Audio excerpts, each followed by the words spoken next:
Assalamualaikum warahmatullahi wabarakatuh. Selamat datang di podcast kami, Taruna-Taruni Politeknik Transportasi Darat Indonesia (STTD).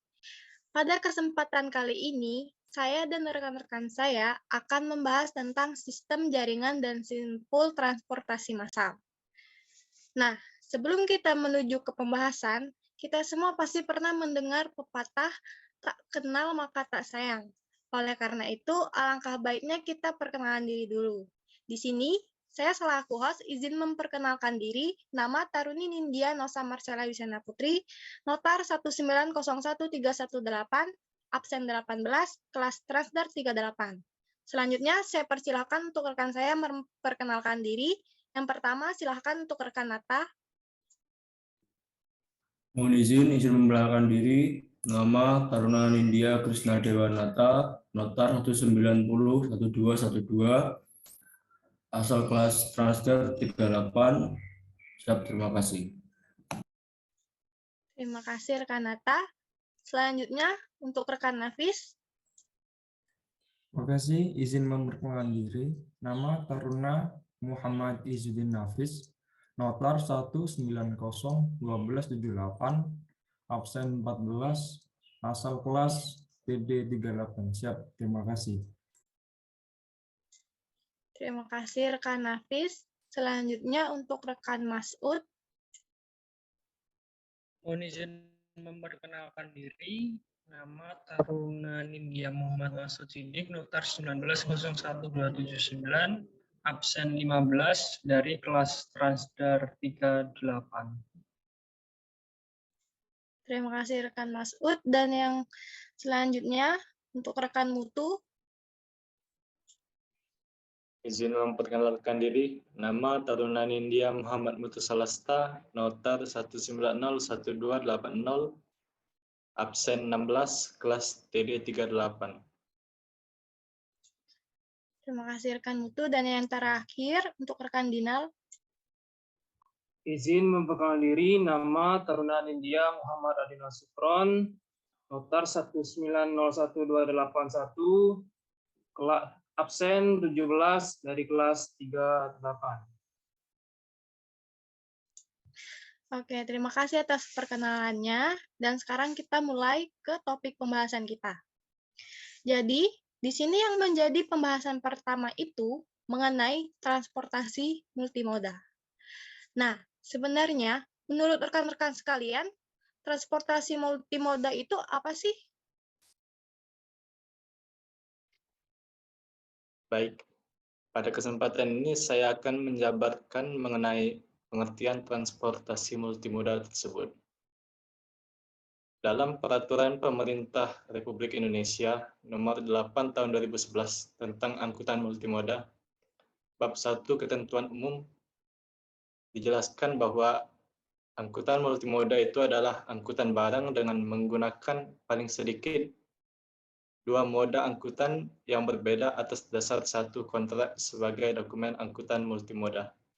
Dari satu tempat diterimanya barang oleh badan usaha angkutan multimoda ke suatu tempat yang ditentukan untuk penyerahan barang kepada penerima barang angkutan multimoda. Peraturan pemerintah ini dikeluarkan untuk mendukung sistem logistik nasional. Mengapa demikian? Karena peran angkutan multimoda berkembang sangat cepat dalam beberapa dekade belakangan ini, sejalan dengan pertumbuhan permintaan barang-barang konsumsi masyarakat dan mesin-mesin produksi. Pergerakan barang menjadi semakin jauh yang membutuhkan angkutan yang efisien dan dapat dilaksanakan dengan cepat, sehingga dibutuhkan suatu sistem yang kemudian dinamakan multimoda.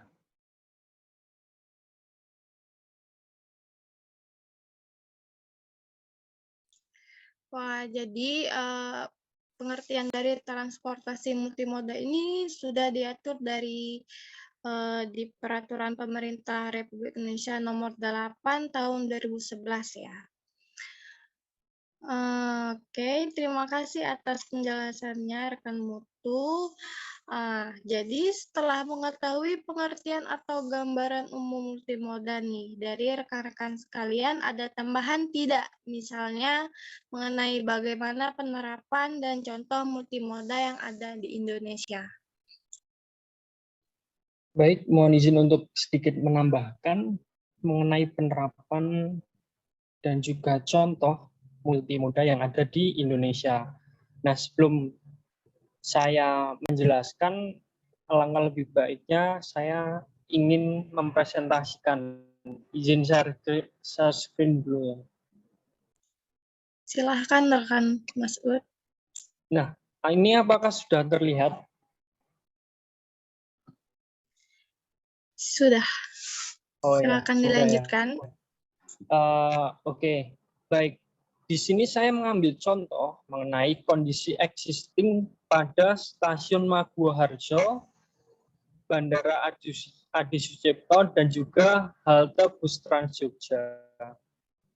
Nah, berikut merupakan kondisi existingnya, di mana lokasi titik transit itu ada 3. Yang utama itu di stasiun Maguwoharjo. Nah, titik transit tersebut itu berada dekat pada Jalan Jogja Solo. Jadi untuk aksesnya pun mudah. Kenapa kita mengambil contoh di stasiun Maguwoharjo? Nah, kemudian untuk moda transportasinya, kawasan residensial itu dapat dijangkau dengan bus Trans Jogja dan juga taksi yang disediakan pihak bandara. Kemudian untuk pusat kota itu dapat dijangkau dengan bus Trans Jogja ataupun kereta dan juga taksi. Kemudian untuk luar kota itu dapat dijangkau dengan kereta api dan juga pesawat. Kemudian untuk tujuan luar negeri itu dapat dijangkau dengan pesawat melalui Bandara Adi Sucipto. Nah, selanjutnya ini merupakan tampilan mengenai pusat kegiatan yang berwarna biru itu merupakan Bandara Adi Sucipto, kemudian yang berwarna orange itu merupakan stasiun Maguwoharjo, dan yang hijau itu merupakan koridor atau pintu masuk utama yang menghubungkan ketiga titik transit tersebut. Nah, karena volume lalu lintas yang melalui Jalan Jogja Solo itu terlalu padat, jadi untuk fungsi sekarang Bandara Adi Sucipto itu digunakan sebagai pangkalan TNI untuk layanan penerbangan komersial itu dialihkan ke Bandara New Yogyakarta International Airport yang ada di Kulon Progo. Mungkin rekan Nafis akan sedikit menjelaskan tambahan. Siap, terima kasih untuk rekan Masud. Mohon izin untuk menambahkan tanggapan saya. Apa yang dikatakan rekan Masud tadi sudah benar. Saya sependapat dengan rekan Masud. Contoh penerapan multimoda yang ada di Indonesia yang sesuai yaitu berada di Bandara Adi Sucipto yang ada di Jogja. Karena dapat kita lihat sudah terdapat 2 moda angkutan lainnya, yaitu kereta yang berada di stasiun Maguwo dan bus Trans yang berada di halte bus Trans Jogja. Yang keduanya tidak jauh dari Bandara Adi Sucipto tersebut. Kemudian untuk soal konektivitas multimodanya tersebut terlihat sangatlah baik dan efisien karena jarak di antaranya tidaklah jauh dari Bandara Adi Sucipto yang hanya sekitar 200 meter saja, bahkan kurang dari 200 meter. Jadi itu akan mempermudah aksesibilitas para penumpang yang ingin ke bandara, kereta maupun ke naik bus Trans yang cukup dengan berjalan kaki saja. Sehingga penumpang angkutan tersebut dapat menghemat biaya, tidak menguras tenaga, dan yang paling penting tidak membuang waktu. Siap, terima kasih.